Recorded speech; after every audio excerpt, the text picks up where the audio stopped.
From the outside, everything about my life looked ideal. My friends and colleagues saw me as a strong, dependable man, rock both at work and at home. I prided myself on my sharp instincts, on the way I could read people and solve problems before they even appeared. It felt like everything I'd worked for had fallen perfectly into place. I had a job I loved, a modest but comfortable home, and, most importantly, a wife, Emily, who, I believed, was my other half. Emily and I had been married for 8 years. She wasn't someone I met on a dating app or through a blind date. Ours was the kind of love story that could have been written in a romance novel. We met at a coffee shop, of all places. I had been buried in a book, and she knocked over my coffee while trying to get the barista's attention. From that messy, caffeine-stained introduction, we were inseparable. She was warm and effortlessly charming, with a sense of humor that caught me off guard in the best way. Our life together was simple but beautiful. Emily had started working as a cashier at a local supermarket a few years into our marriage. She enjoyed the job. It allowed her to interact with people all day, which was something she loved. I never questioned it because she seemed happy, and she always came home with stories about the customers she'd met. I couldn't deny it. It made me proud to see how people gravitated towards her, how she had this light that drew others in. But in the months leading up to that fateful day, subtle changes began to surface. Emily was coming home later than usual, often with a rushed excuse about covering for a coworker or the store being understaffed. She was on her phone a lot more, even when we were together. I'd notice her texting someone and smiling to herself, then locking the screen whenever I came near. I shrugged it off initially. Emily was friendly, and maybe she made some new friends at work. After all, I trusted her, blindly as it would turn out. It was around this time that an unfamiliar man started to appear in her stories from work. She spoke about him a lot, a certain Chris who came in almost daily, just to buy a few things, sometimes only a bottle of water or a pack of gum. I found it odd, but when I asked, she laughed it off, saying, "Oh, he's harmless. Just a guy who's lonely, I think. Maybe I remind him of his sister or something." I had no reason to doubt her. If I'm honest, I felt guilty even questioning it. But then, little things began piling up, and soon, the foundation of everything I thought I knew about Emily and our life together began to crack as the weeks passed. The nagging feeling I'd been trying to shake only grew stronger. The details Emily shared about her day became more vague, and her mood seemed to shift like a pendulum. Some nights, she'd come home practically buzzing with energy, her eyes bright, her laughter louder than usual. On others, she'd seem distant, distracted, like she was somewhere else entirely. And more than once, she went straight to bed without so much as a hello, as if I were just part of the furniture. My instincts told me something was off, but every time I tried to approach her about it, she'd laugh it off or get defensive, accusing me of being overbearing. It was strange because she'd never reacted like that before. Emily had always been open and easy to talk to, but now it was as if she was deliberately trying to keep me at arm's length. I started to wonder if I was imagining things, if maybe it was just a phase, a rough patch that every couple goes through. One evening, as she was getting ready to leave for work, I casually asked her if Chris had been by lately. The question seemed innocent enough, but her reaction was far from it. She froze, one hand still hovering over her purse, her eyes flickering with something that looked a lot like guilt. "Why do you ask?" she said, her voice tight. I shrugged, trying to keep it casual. "You used to talk about him all the time. Just curious." She laughed, but there was no warmth in it. "I don't know. He's just a customer. Nothing worth mentioning, I guess."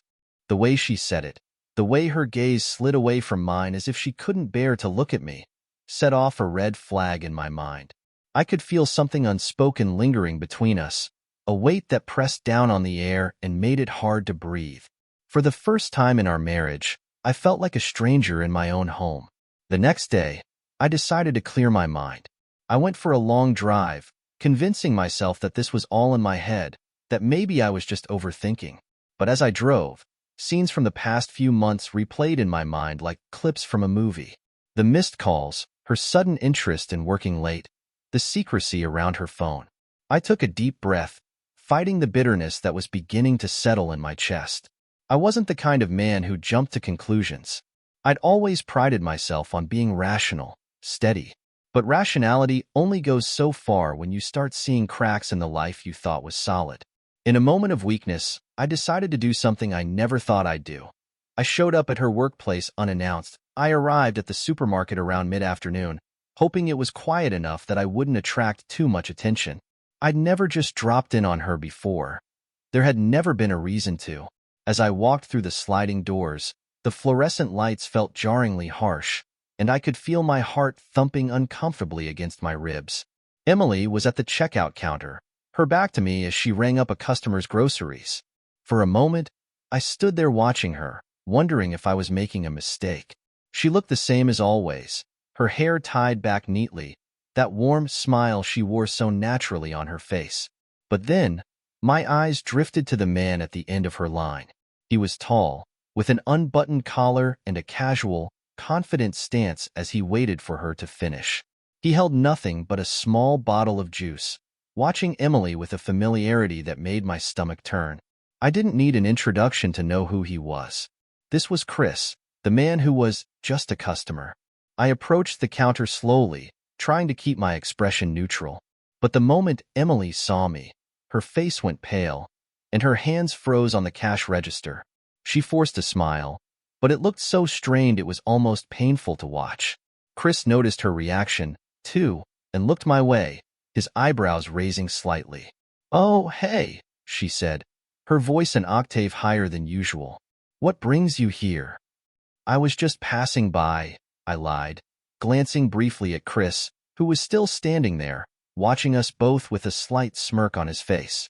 "Thought I'd stop in and see if you wanted to grab a quick coffee after your shift."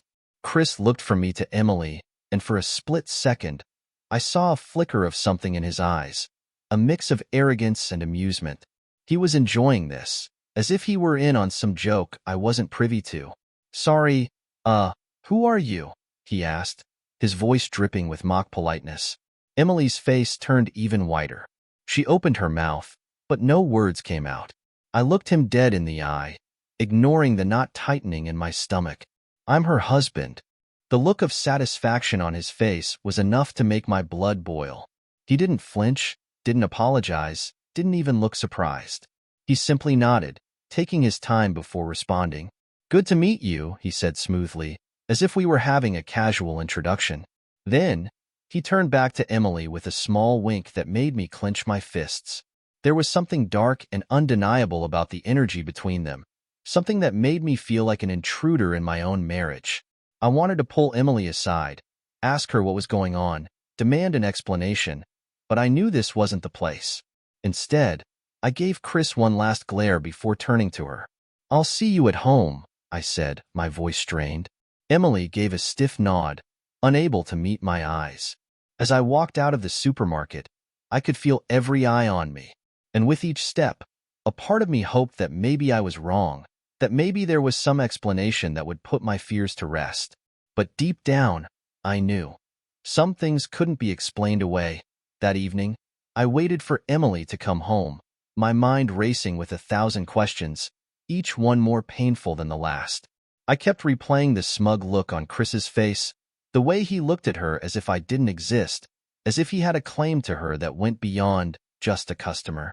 The whole thing made me feel small, like a fool who had been living in blissful ignorance. Emily finally walked through the door, her shoulders tense, her face guarded. She avoided my eyes, busied herself by hanging up her coat, and mumbled a quick greeting. I took a deep breath, steadying myself. "We need to talk," I said, my voice barely above a whisper. She paused, but didn't turn around. Instead, she let out a sigh, a sound that was more exasperation than remorse. "About what?" "You know what?" I forced myself to stay calm, but my heart was pounding. "I saw the way he looked at you. This Chris guy, he's more than just a customer, isn't he?" Emily finally turned to face me, her eyes hard. "What's that supposed to mean?" Her voice was defensive, almost challenging me to push further. "It means that you've been coming home late, you're always on your phone, and every time I try to ask you about him, you get defensive." I took a step closer, studying her face for any sign of the woman I once knew. Just tell me the truth. Are you involved with him? She laughed, a bitter, humorless sound that cut through me like a blade. Wow. So, you just show up at my job, embarrass me in front of everyone, and now you're accusing me of having an affair? I was taken aback by her anger, by the way she was twisting everything around, making me out to be the villain. I'm not accusing you of anything, Emily. I'm asking you to be honest with me. But instead of answering, she rolled her eyes, brushing past me as if I weren't even there. You know what? I'm tired. I've had a long day, and I don't have the energy for this right now. She walked down the hallway toward our bedroom, leaving me standing alone, feeling more isolated than ever. I stood there for what felt like hours, staring after her, trying to make sense of what had just happened. The woman I loved, the woman I thought I knew, was becoming a stranger before my very eyes. That night, she slept on the very edge of the bed, facing away from me. The distance between us felt like an endless chasm, one that no words or apologies could bridge. As I lay there, staring up at the ceiling, I realized that I was no longer sure of anything. Not of her, not of our marriage, and not even of myself. But I knew one thing. I needed to know the truth, no matter how painful it might be. The following day, I went to work, but I could barely focus. Every email, every meeting, every conversation felt meaningless, just noise in the background of the storm brewing inside me. I kept thinking about Emily's defensiveness, the anger in her voice, the way she dismissed my questions as if I were the one at fault. It didn't add up, and I couldn't shake the feeling that she was hiding something. A truth that would tear apart everything I thought I knew about our life together. When I got home that night, Emily was already asleep, or pretending to be. Her phone was plugged in on the nightstand, just within reach. I stood there, staring at it, my heart pounding as I considered what I was about to do. I had never invaded her privacy before. We'd always trusted each other. I'd never felt the need to question where she was or who she was talking to. But things had changed. I couldn't ignore the signs anymore. Slowly, as quietly as I could, I picked up her phone. I held my breath, half expecting her to wake up and catch me, but she remained still. My hands shook as I unlocked her phone. Emily had never bothered to change the passcode. Part of me wondered if that was her way of saying she had nothing to hide, or if she just never expected me to look. The screen lit up, and I hesitated, my thumb hovering over the message app. I could still turn back. I could put the phone down, go back to bed, and pretend that everything was fine. But I knew that if I did, I'd never be able to look at her the same way again. I needed to know. I opened the messages, and there it was, a conversation with Chris. My stomach churned as I scrolled through their chat history. The text started out innocently enough, little exchanges about his visits to the store, jokes, and small talk. But as I kept scrolling, the tone changed, becoming more flirtatious, more personal. Chris would ask her about her day, and she'd respond with long paragraphs about things she'd never bothered to tell me. She shared details about our life, about her feelings, even about me. Frustrations she'd apparently kept hidden for years. Then, I saw it. A message from him that read, "Can't wait to see you tomorrow. Last night was amazing. You're incredible." My entire body went numb. I wanted to stop reading, to throw the phone across the room, but my hand moved on its own, scrolling further, faster, until I was reading things I could never unsee. Explicit texts, photos, plans to meet up. They'd been seeing each other for months. She'd been lying to me every single day, living a double life right under my nose. I placed the phone back on the nightstand, my chest heaving with anger and heartbreak. The weight of her betrayal crashed over me, pulling me down into a darkness I'd never felt before. I lay back down, gripping the sheets, feeling as though my whole world was unraveling. For the rest of the night, I lay awake, replaying every memory, every moment I'd shared with Emily, wondering how much of it had been real. And with every thought, I knew one thing for certain. The woman lying next to me was no longer the woman I loved. She was a stranger. Morning came, but I felt like a ghost, drained, empty, just going through the motions. I didn't know how to face Emily, how to look her in the eye after seeing the proof of her betrayal. But I knew I couldn't keep this to myself. This wasn't something that could be pushed down or buried. It was a wound that needed to be ripped open if I was ever going to find a way to heal. Emily was in the kitchen, making coffee as if it were just any other day. She gave me a quick, distracted smile, oblivious to the storm brewing inside me. I watched her, feeling an anger so deep I could barely contain it.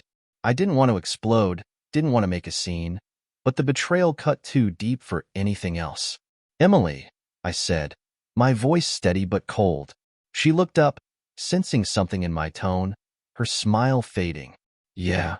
I took a deep breath, trying to keep my voice from trembling. "I know about Chris." Her face changed instantly, her eyes widening, her hands freezing mid-motion. For a moment, I saw genuine fear in her expression, as if she were seeing me, really seeing me, for the first time in months. But just as quickly as it appeared, it vanished, replaced by a mask of calm indifference. "What are you talking about?" she said, her voice forced and flat. I laughed bitterly, shaking my head. "You're seriously going to stand here and deny it?" "I saw the messages, Emily. I saw everything." Her face went pale, her hands clenching into fists on the countertop. For a second, I thought she might break down, might give me the truth and show some shred of remorse. But instead, she straightened, meeting my eyes with an expression that was equal parts defiance and anger. "So, you went through my phone," she said, her tone cold and accusing. "That's a pretty low move, don't you think?" I couldn't believe what I was hearing.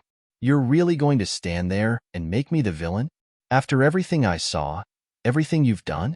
Emily crossed her arms, her gaze hardening. "I don't know what you expect me to say. I wasn't happy, all right? You don't get me anymore. You're always working, always so focused on your own life." "Chris," he listened. "He understood me in ways you never could." Her words felt like a slap, each one slicing deeper than the last. "So, instead of talking to me, instead of trying to fix things, you decided to have an affair?" She rolled her eyes, as if I were the one being unreasonable. "Maybe I wouldn't have if you had been paying attention to me." I clenched my fists, fighting the urge to shout, to lash out. "Don't you dare put this on me, Emily. I loved you. I was there for you every single day. You think it's easy for me to work as hard as I do to make sure you have everything you need? I did that for us." But she just shrugged, looking away. "Maybe that was the problem. I never asked for all that. You turned our life into some checklist of responsibilities. Chris made me feel alive, like I mattered for who I am, not for what I am to you." Her words stung, twisting my gut with a sense of betrayal so profound I could barely stand it. But I forced myself to look at her, to remember the woman I thought I knew, the woman I had built my life around. "Then why didn't you just leave?" I asked, my voice breaking. "Why drag me along, pretend that everything was fine?" She looked at me for a long time, and for a moment, I thought I saw something break in her expression, a flicker of regret. But it was gone as quickly as it came. "I didn't want to hurt you," she said, her voice barely a whisper. "And I didn't know how to let go." Silence filled the room, thick and suffocating. I felt a strange sense of finality, a realization that there was nothing left to say, nothing that could ever make this right. Without another word, I turned and left, leaving her standing alone in the kitchen. And as I walked out the door, I knew that the life I had once known was over. In the days that followed, Emily and I barely spoke. We drifted through the house like strangers, exchanging only the most necessary words. She slept on the couch, and I took the bed, each of us confined to our own corners, clinging to whatever scraps of peace we could find in the silence. But silence, I learned, could be louder than any words. It filled every room, every empty space, thick with resentment, anger, and the unbearable weight of a broken marriage. I thought about leaving, about packing up and putting this nightmare behind me. But every time I reached for my keys or glanced at the door, I thought of everything we'd built, the life we'd shared. There was a sense of mourning, as if I were grieving for someone who had died but was still standing there, just out of reach, a painful reminder of what once was. Despite everything, I couldn't bring myself to leave, yet. Emily kept her distance, but I could feel her watching me sometimes, as if she were waiting for something. An explosion, maybe, or the finality of me saying I was done. But I stayed silent, lost in a storm of emotions that I barely understood myself. It was late one evening when my phone buzzed with a message from an old friend, Max. He'd been my best friend in college, the kind of friend who knew me better than I knew myself. But over the years, life had pulled us in different directions. I hadn't talked to him in months, maybe even a year. "Hey, man. Just checking in. Haven't heard from you in a while. Everything good?" I stared at the screen, my fingers hovering over the keyboard.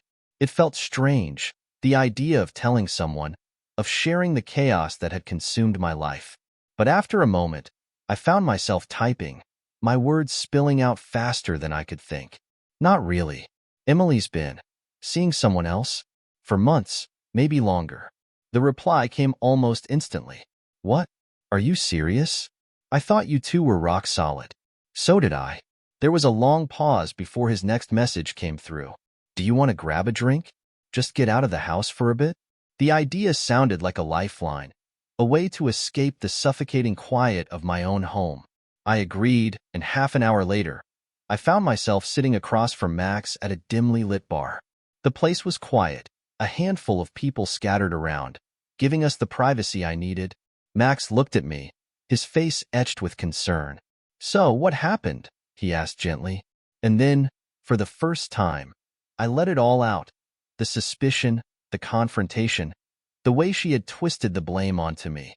I told him about Chris, the messages, the lies, every painful detail I had been holding inside. Talking about it felt both agonizing and liberating, like peeling back a wound that had been festering in silence. Max listened, his expression unreadable. When I finally finished, he let out a long sigh, shaking his head. "I don't get it," he said, his voice low. "I thought you two were, perfect." I laughed bitterly, swirling my drink. "So did I. I thought we had everything. But I guess I was just blind. Or maybe she was just bored. Who knows?" He placed a hand on my shoulder, a small but grounding gesture. "Look, man, I know this isn't what you want to hear, but maybe it's time to cut ties. You deserve better than someone who's going to betray you like that." The words hung between us, heavy with truth. I knew he was right. Part of me had known it the moment I read those messages. But hearing it out loud, from someone who had known me through everything, gave it a weight I couldn't ignore. I nodded, swallowing hard. "Yeah, maybe it is." As we sat there, a strange sense of clarity began to settle over me. For the first time since this whole nightmare began, I felt a flicker of resolve. Maybe Max was right. Maybe it was time to let go, to stop clinging to something that had already fallen apart. And with that thought, I realized that the silence between Emily and me wasn't just a temporary rift. It was the sound of something ending. The next morning, I woke up feeling different.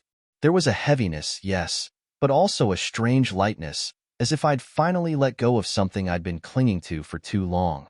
For the first time in weeks, I felt like I could see a path forward, no matter how painful it would be. I didn't know what it would look like or how it would play out, but I knew that staying like this, in this limbo, wasn't an option. Emily was in the kitchen when I came downstairs. She looked up when she saw me, her eyes tired and guarded. She'd been like that since our confrontation, moving through the house as if on eggshells, careful to avoid eye contact, to avoid me. "We need to talk," I said, keeping my voice steady. She hesitated, looking down at the counter. "I figured you'd say that." I took a deep breath. "Emily, I can't keep living like this. I can't just pretend everything's fine when it's not." She looked up at me, her expression unreadable. "So, what are you saying?" I met her gaze, feeling the weight of everything we'd shared, everything we'd lost. "I think it's time we go our separate ways." For a moment, there was only silence. Emily's face didn't show any surprise, only a sad, almost resigned acceptance. She nodded slowly, as if she had been expecting this, maybe even waiting for it. "Maybe you're right," she said, her voice barely a whisper. I had expected more, an argument, maybe, or at least an apology. But her calm acceptance, her willingness to let go so easily, only deepened the hurt. It was as if I meant nothing to her, as if the years we'd spent together were just a passing phase she'd outgrown. I swallowed hard, trying to push down the bitterness. I'll move out, give you some space. We'll figure out the details, but I think it's best if we start moving forward separately. Emily didn't argue. She just nodded, looking down at her hands, her fingers twisting around each other. I could see the regret in her eyes, but it was too late. Whatever we had was gone, broken beyond repair, and there was no going back. That evening, I packed a suitcase with the basics, clothes, my laptop, a few personal items. As I moved around the house, I felt like a ghost, haunted by memories of the life we'd built together. I glanced at the photos on the wall, at the little reminders of our life scattered throughout each room, and a strange sense of detachment settled over me. This wasn't my home anymore. It was just a place I had once lived, a chapter that was closing. Emily stayed in the living room, giving me space, her presence a quiet shadow that lingered at the edge of my awareness. As I zipped up my suitcase and turned to leave, I took one last look around, feeling a mix of sorrow and relief. This was it. This was the end. I headed to the door, pausing for a moment as I reached the threshold. Part of me wanted to say something, to offer her one final goodbye, but the words wouldn't come. So instead, I stepped out, closing the door quietly behind me, leaving behind the life I'd thought would be forever. As I walked away, I felt the weight of grief, but also a sense of liberation, a strange kind of freedom. I didn't know what lay ahead, but for the first time, I was ready to face it, one step at a time. Leaving wasn't easy. The first few nights away from home were some of the loneliest I'd ever experienced. I stayed at a small, inexpensive hotel, lying awake for hours, my mind racing with thoughts and questions. The silence was deafening, filled with all the what-ifs that haunted me. What if I had been more attentive? What if I had noticed sooner? What if I had fought harder for us? But as the days passed, I started to accept that this wasn't something I could have prevented. Emily had made her choices, and I had to live with mine. I began to settle into a routine, going to work, hitting the gym, grabbing dinner alone at a nearby diner. It wasn't the life I'd planned, but it was becoming bearable bit by bit. One evening, Max called, checking in on me like he had ever since that night at the bar. We ended up meeting again, and for the first time, I opened up more about the doubts I was still wrestling with. He listened, as any good friend would, and reminded me that healing takes time. One day at a time, he said. Don't rush yourself. I took his words to heart, realizing that while the pain was still raw, there was a sense of progress. I wasn't forgetting Emily, but I was learning to accept the reality of what we'd become, a memory. About a month later, just as I was starting to find my footing, I received a text from Emily. I hesitated, my heart skipping a beat as I read her words. Can we talk? My first instinct was to ignore it, but curiosity and a lingering sense of unfinished business got the better of me. I agreed to meet her at a coffee shop we used to frequent, wondering what she could possibly want to say after all this time. When I arrived, she was already there, looking worn and tired. She greeted me with a weak smile, and for a moment, I felt a pang of sadness for what we'd lost. I just wanted to say, I'm sorry, she said, her voice barely above a whisper. I know it doesn't change anything, but I wanted you to know that I regret how things ended. Her apology was unexpected, and it hit me harder than I'd anticipated. For so long, I'd been angry, bitter. Hearing her say those words felt like a small piece of closure, a crack in the wall I'd built around my heart. I appreciate that, I replied, keeping my voice steady. But we both know there's no going back. She nodded, her eyes glistening. I know. I wanted you to know that you were always a good husband. None of this was your fault. As I left the coffee shop, I felt a weight lift from my shoulders. Her words hadn't fixed anything, but they'd given me a sense of peace I hadn't realized I needed. With the chapter of Emily officially closed, I focused on rebuilding myself. I threw myself into work, took on new projects, and found comfort in the familiar structure of my daily routine.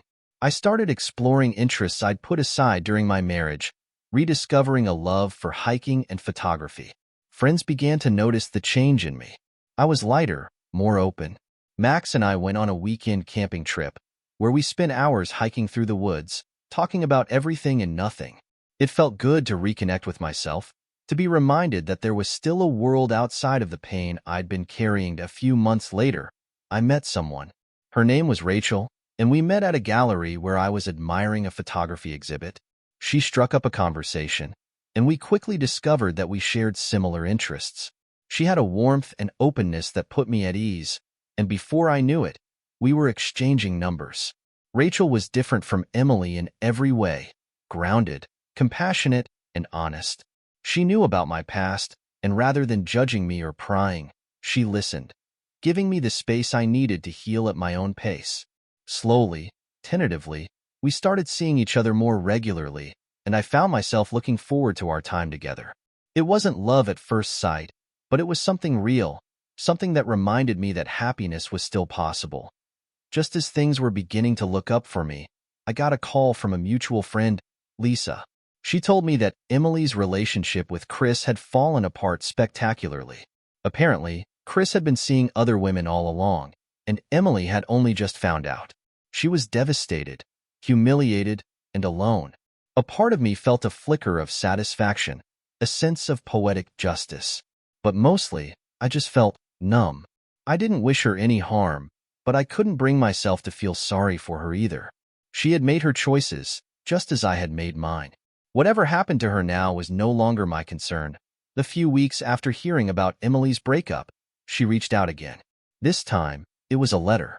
She wrote about how she had realized too late that she'd thrown away something valuable, how she regretted everything and wished she could take it all back. She even hinted at wanting to try again, to somehow rebuild what we'd lost. But as I read her words, I felt nothing. No anger, no sadness, just a quiet understanding that the door was closed. I had moved on, and there was no room in my life for her anymore. I didn't respond to her letter. There was nothing left to say. Months turned into a year, and life continued to move forward. I was no longer haunted by thoughts of Emily, no longer burdened by the weight of betrayal. Rachel and I had grown closer, and I found myself daring to imagine a future with her, one built on trust, respect, and mutual support. One evening, as we sat together watching the sunset, I realized just how far I'd come. I had been broken, shattered by the one person I'd trusted most, but I'd survived. I had rebuilt my life, found new love, and discovered a strength I never knew I had. Looking back, I understood that while Emily's betrayal had nearly destroyed me, it had also set me free.